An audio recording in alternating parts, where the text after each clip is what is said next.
Zee 24 तास एक पाऊल पुढे।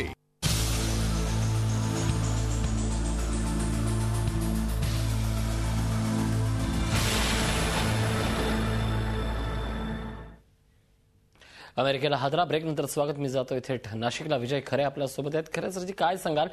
अमेरिका एक संरक्षणाच्या दृष्टीने, सुरक्षेच्या दृष्टीने एक बलाढ्य राष्ट्र, त्या राष्ट्रानंतरही अशा प्रकारचा प्रकार घडू शकतो, नेमकी कुठे चूक झाली असेल?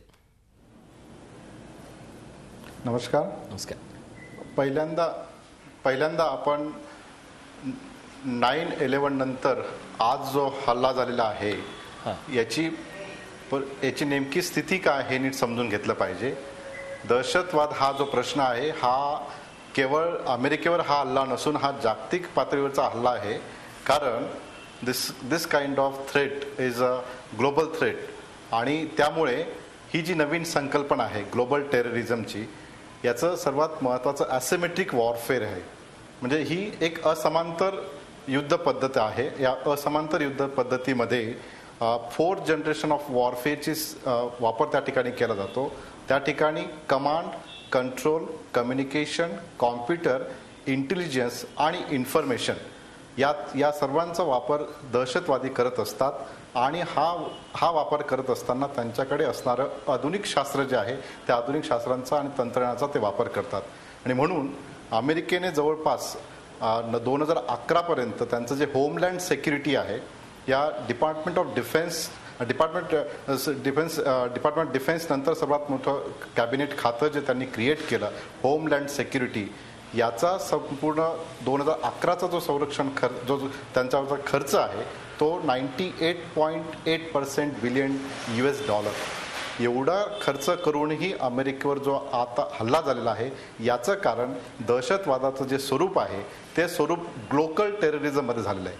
म्हणजे ॲक्शन, ग्लोबल रिॲक्शन। म्हणजे बॉस्टनला जरी दहशतवाद्यांद्वारे 2 किंवा 3 लोक मारली गेली असतील तरी जगभरात त्याचे पडसाद उमटलेले आहेत, कारण त्याद्वारे आधुनिक तंत्रज्ञानाचा वापर करून संपूर्ण जगभर त्यांचं दहशतवाद्यांचं हिट आणि सॉफ्ट टार्गेटचे 2 प्रकारचे टार्गेट त्यांनी आयडेंटिफाईड केलेले आहेत। जे हॉट टार्गेट आहेत, जसं मॅरेथॉन स्पर्धा आहे, मॅरेथॉन स्पर्धाच्या वेळेस जर ते यशस्वी झाले तर त्याला जगभर प्रसिद्धी मिळते। आणि सॉफ्ट टार्गेटच्या वेळेस त्यांची जी तंत्र जे आहे ते वेगळ्या पद्धतीचं असतं। म्हणून आपल्याला या ठिकाणी समजून घेतलं पाहिजे की आधुनिक आता येणाऱ्या कालखंडामध्ये ज्या पद्धतीने दहशतवादाचं तंत्रज्ञान वापरत आहेत त्या पद्धतीवर केवळ अमेरिका जर होमलँड सिक्युरिटीद्वारे जरी 12 वर्ष दहशतवादांचा थ्रेट थोपवू शकले तरी पुढील काळात थोपवू शकत नाही, कारण हे एक ॲसिमेट्रिक वॉरफेअर आहे।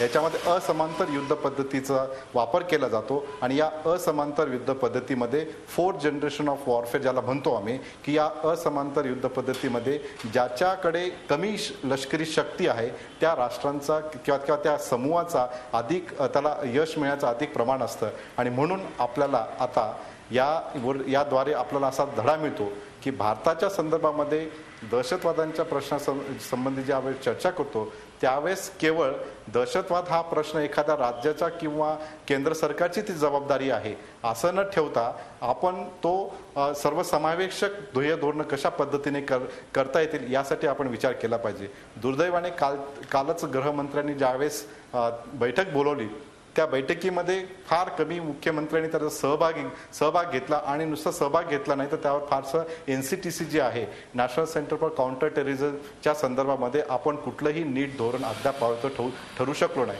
म्हणून मला या ठिकाणी सांगावंसं वाटतो की हा जरी धोका म्हणजे अमेरिकेवर झालेला आहे त्याचे पडसाद मात्र भारतासह इतर राष्ट्रांना निश्चितच मिळणार आहेत।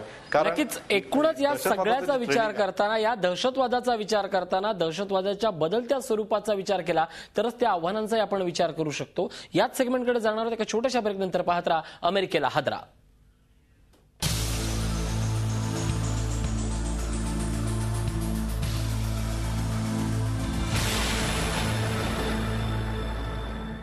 झी 24 तास एक पाऊल पुढे।